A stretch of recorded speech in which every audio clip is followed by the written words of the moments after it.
Thank you, Donald. Our last writer, Russ Devereaux, has found that writing creates a much-needed equilibrium between the confusions arising from his innate insight into people's hearts and his general discomfort with his surroundings. He performs his unique motivational spoken word and slam poetry with humor and passion, ushering his audience through a mosaic of life's forgotten moments and ignored beauty. He hopes his portraits of the world will inspire you to listen to the innate abilities you may have locked inside. Please join Russ on Facebook at RDTGP. That's Russ Devereaux, the Tailgate Prophet. Welcome, Russ.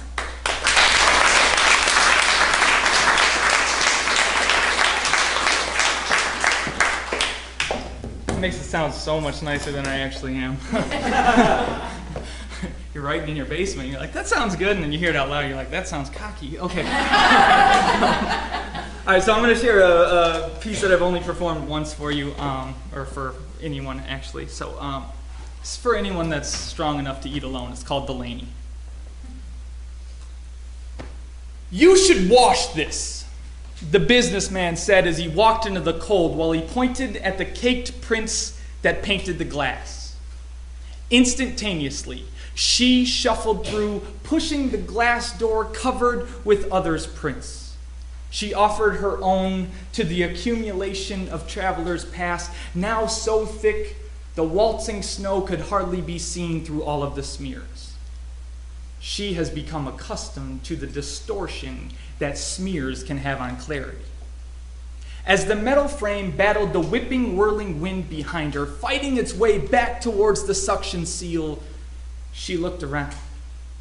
Finally, as the door cut the storm off abruptly, a few flakes remained, suspended in the air as if they were being held up by the blizzard, trapped inside my new customer. She quickly collapsed into the corner booth as numerous others had many times before. I guess a half triangle is the best replacement for a hug to those longing for a real one. She sunk deeply down into the vinyl-covered cushion under the weight of her winter jacket, her wonder, and her worry. She has become accustomed to tapering one with the other, and this conflicting equilibrium has dragged her to all-night diners like mine numerous times before. She plucked each tip of her worn glove like an unsightly eyebrow hair and coughed, a gargling sigh as if she were letting go of all she holds, attempting in this moment to resign to life, trying right now to simply be. I approached her, adorned in my stained apron, carrying a soothing pot of coffee. You should know, I do not have any degrees.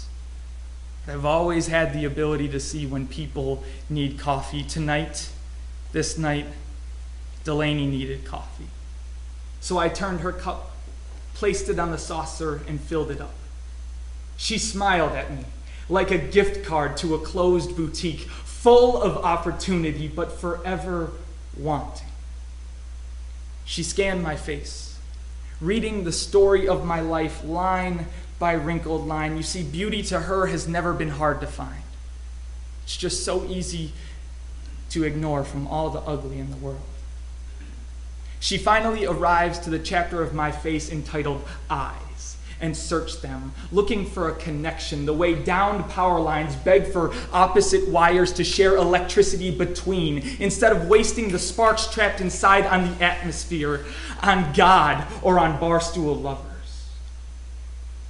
A moment later, I walked away, and I left her to the cup of black that sat before her, which she now slowly swirled in some sugar. She has become accustomed to bringing sweetness into the bleak darkness. You must understand, it is so easy to dance when no one can see you. And she strides with the northern lights and silence. Not even the stars can be as celestial as she is, simply by being.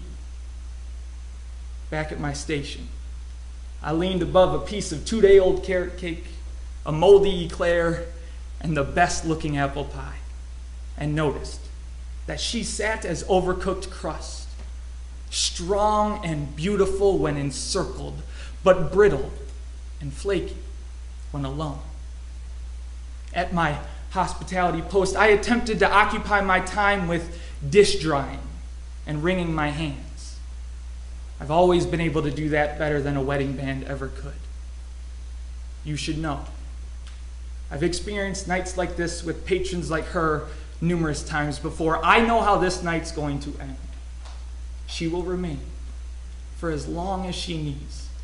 The way laundry, hanging on a clothesline, cannot be rushed to drying. It becomes ready when you are not looking. So I did not look her direction for what must have been a couple of eternities till finally Delaney arrived at my counter carrying dollar bills and solace. She stood before me as numerous others had many times before, like a childhood collectible, made to be admired, yet never touched.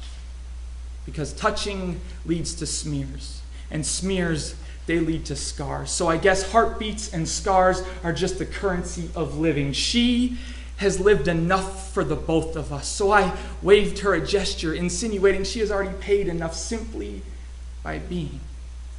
And then she let a spark ignite from her smile as if it were a conduit of happiness. And just before she turned around to leave me, Delaney lowered her head and she spoke honestly.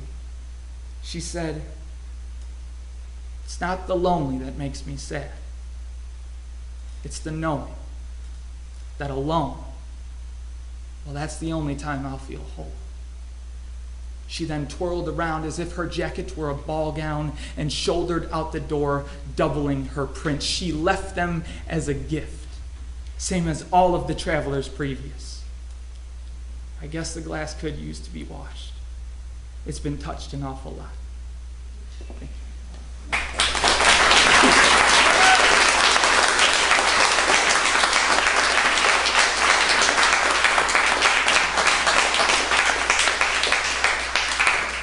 Thank you. I want to do one more for you. This is for my parents. I was the kid that was smart enough to do well in school, but dumb enough to want to be a poet. So, and when you tell your parents that, they're like, "Oh, yeah." So, they're the reason why I'm here. This is called 25-Cent Dreams. When I was a little boy, I told my mama, all I ever want to be is a cowboy. I want to mount a painted pony and ride off into the sunset. Now she, endearingly, would stand with hand on hip and head on never-ending left-to-right pivot, smiling. Back then, I used to carry 25-cent dreams around with me. They would rest deeply down in my hand-me-down jeans, just like jelly beans, and they remained.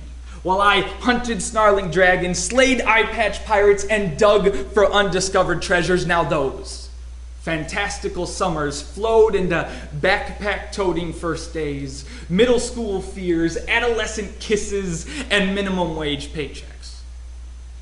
Then, abruptly, I was transformed by a magical wand, by the ticking flick seen on the face of a clock. I was morphed from the boy on the back of a painted pony into a man I never really wanted to be. See, just the other day I reached down to blow off one of my lint-covered dreams to find a vacancy. There's an emptiness in my soul. My fingertips dug deep only to mingle with dried ink from past pens long lost and waltz with scribbled notes to poems I have not yet formally met. My index found a hole in the bottom of my pocket. It is through this gaping rip in which all of my dreams escape my consciousness. I stand before a world of car horns, email alerts, and meeting reminders prepared for battle. Without a morsel of protection from the dreams that used to sparkle through my every night, I willingly exchanged unfettered imagination for the unbearable baggage of adult responsibility. I am a lost boy, weighed down by the burden of what I am supposed to do, unable to locate the joy that I once knew in this body I ignorantly call mine. But somewhere, deep inside me, there's still a child with the ability to pretend, to believe that my bed is not only a place to lay my heavy head.